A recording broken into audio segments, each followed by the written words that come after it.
The truth is, life happens. Sometimes we lose people physically, they die, or emotionally, they leave us. We lose our jobs, or we have to change our jobs. We move across the country, or even across town. Sometimes we feel rejected, ignored, disapproved. Our health scares us. We feel unjust treatment that just isn't our fault. Our beliefs are challenged. We have feelings of helplessness, loss of control. We just have been excluded or ignored. All of it. The truth is, surgery is just one tool. It's time to put the other tools in the toolbox because it's your body, your health, your life. In everyday life, some amount of distress or pain is just normal.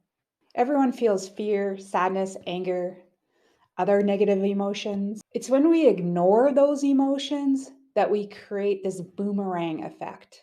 The boomerang effect, where the emotions just come back later, and sometimes even stronger than they were before. If we don't feel our feelings, there will be a price. And the price of not processing our emotions comes at a big one. Depression, intense sadness, anxiety, numbness. It affects our sleep, our energy levels, our interactions with others, and it will increase other health concerns on top of our issue with weight gain, weight loss, and obesity. Let me tell you, I'm a pretty emotional person, but if you quizzed my family and friends, they probably would not use that adjective to describe me. I have tons of emotions, and honestly, I've mastered the way to not show them. And part of that is I don't really process them. And honestly, before I had bariatric surgery and reaching over 300 pounds, not just one or two times in my life, I have gained and lost hundreds of pounds over my career of weight loss. I finally realized after having weight loss surgery that I wasn't ever taught how to process my emotions, how to feel all the feels. I was scared to feel. So, before surgery and a little bit after having surgery, when things were getting a little rough and life was happening, how I processed my emotions was I chose food. I chose food to cope, to distract, to avoid. Even I couldn't even process being happy, and I would choose food to over celebrate. And when there was times in my life, be it my job, my career, in other relationships, when I felt like no one was giving me what I felt I deserved or giving me what I needed to be rewarded or recognized, I would use food then too. No surprise that I was obese. And what was scaring me was after having surgery, after telling myself there's no way I'm going back, when it started to creep up again and life was getting in the way and I had to deal with some intense emotions, food was starting to become my choice again. And I was like, heck no, I got to figure this out. So the old me, when intense emotions would show up in my life, I would kind of shut down. Sometimes I would just lay in bed and refuse to get up. I would shut important people out of my life. Sometimes I would isolate myself. And I don't mean just physically, kind of emotionally and mentally as well. And of course, I would choose to eat to cope instead of moving through the difficult emotion I was feeling at the time. So when, like I mentioned, when it was post-op, after having bariatric surgery, and this was kind of happening again, when those intense emotions were showing up, and I was thinking, I'll just have a piece of cake. Late night, when all these emotions and intense feelings were happening and no one was around, I would just late night snack my way through. I realized that surgery didn't fix my emotional health concerns. It didn't automatically make me know how to feel my feelings. And I had to feel and process intense emotions without turning to food or replacing it with another addiction, aka transfer addiction. I'm going to provide some simple strategies. If Because if you're kind of experiencing a little bit of gain, maybe you've regained majority of your weight, or you're just scared that you don't think you're going to reach long-term weight loss surgery success, or maybe you're even sitting there thinking, I'm too scared to even have the surgery. You'll want to watch this video in its entirety.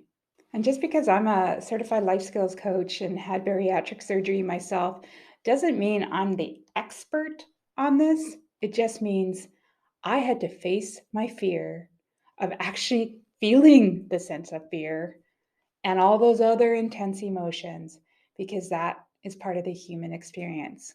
I understand why this is not just an easy task. This is just not something you wake up and go, I'm going to feel all the feels today. Slowly but surely, the first step is awareness that we need to feel the feels. We need to go through the intense emotions. We need to process them. Having intense emotions is actually a good thing. We were created emotionally and physically to do just that, but stuff just got in the way. Some of us were taught not to process, to avoid at all costs. Some of us were taught to kind of process emotions differently. Maybe we tried it once and it didn't go well, in our opinion. Some of us just didn't have it role modeled properly for us. And society just doesn't make it easy. Sometimes a person who processes emotions is considered weak. Sometimes our culture told us that we are not to process emotions in front of other people.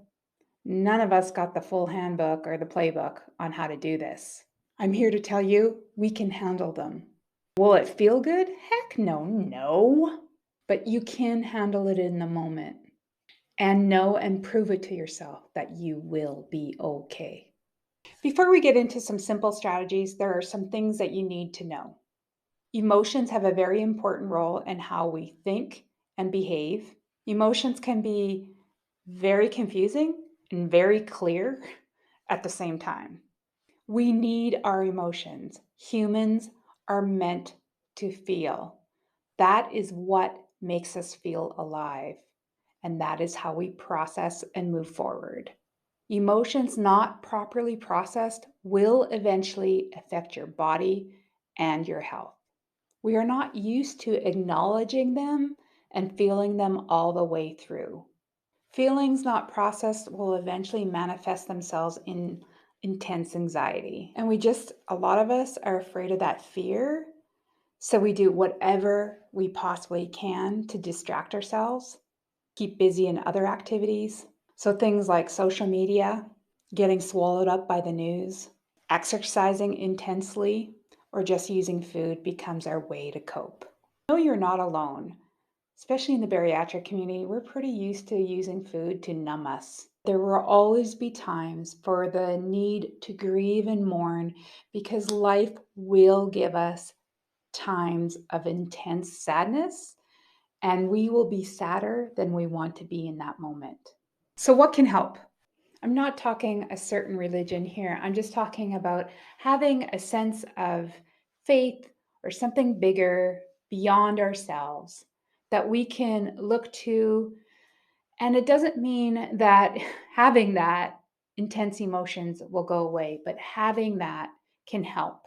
Notice the emotions when they're happening. Acknowledge that they are there. Slow down versus the need to speed up.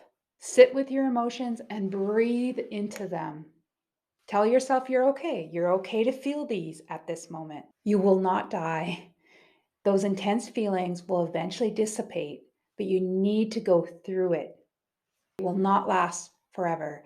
And as you're going through this, also have compassion for yourself. Notice what's going on. What is your body doing? What thoughts are coming in? What's your inner voice saying at the time? What little memories are you having? Notice you may want to move, like actually physically move, or maybe sob or scream or yell. It's all okay. Those are normal reactions. Let it happen. Now, hear me. It's important not to judge yourself as you're feeling them and letting them pass through you. This is not a time to rationalize in your brain, to overthink it, to judge with shame, guilt, criticism. Don't put any judgment on it. Just be an observer to it. And don't hide from those emotions. And I mean that ugly cry. That if you have to do the ugly cry, it's okay. Allow the snot to drip. Allow the tears to flow. An older gentleman once told me that tears is your way to release and let go. Let them flow.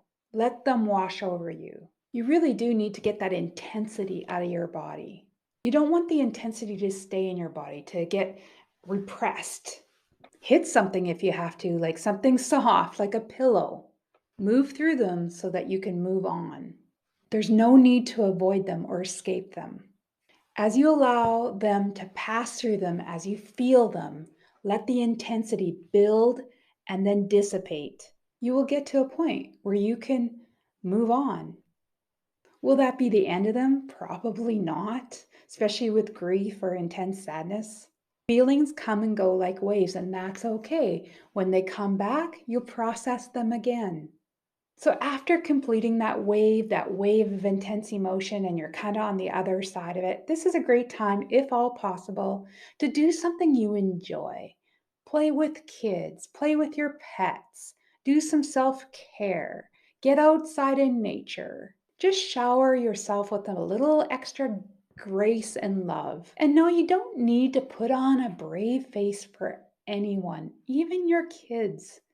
It's okay for your kids to see you have intense emotions, but also to see you process through them. Remember, a lot of us didn't get role modeled that. Be a role model. And also, it just helps you after the fact to go out and do something good for others. Like lend an ear to someone else so that they can process their emotions. Allow others, especially your loved ones in your life, but even strangers, allow them to vent and process and move through. So many times we feel awkward with other people's emotions, so we shut them down either in subtle ways or even not so subtle ways. Letting them to feel is okay as well. And you might mess up, and that's okay too. Feelings remind us that we have a heart and that we are actually living. It allows us to love ourselves at a deeper level. By opening up yourself to those emotions, you'll start to teach yourself that it is okay to be who you are. They help you by understanding yourself, your journey, your needs, your wants. They help others understand you. It allows the physical stress to be released. They can give you insights and actually answers. They move you forward versus keeping you stuck and paralyzed. Feeling our emotions enables wise choice making in other areas of our life. It allows us to ask ourselves, like, what's going on here? What can I take away from this experience? What will make me wiser moving forward? And how can I increase my compassion for myself and others?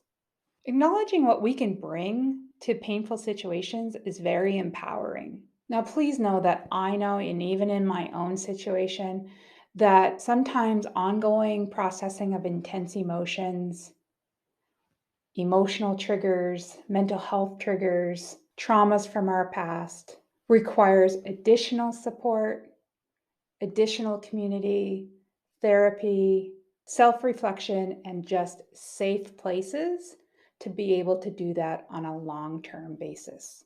Asking and seeking additional help is a sign of bravery. Courage is on the other side of taking action. Be brave and ask for help if that's what you need. At the end of the day, take care of you. Know it is okay and it's human to feel all the feels. Don't let emotions be your roadblock for weight loss surgery success. If you want to remove other roadblocks in your way, check out my playlist, Removing Roadblocks.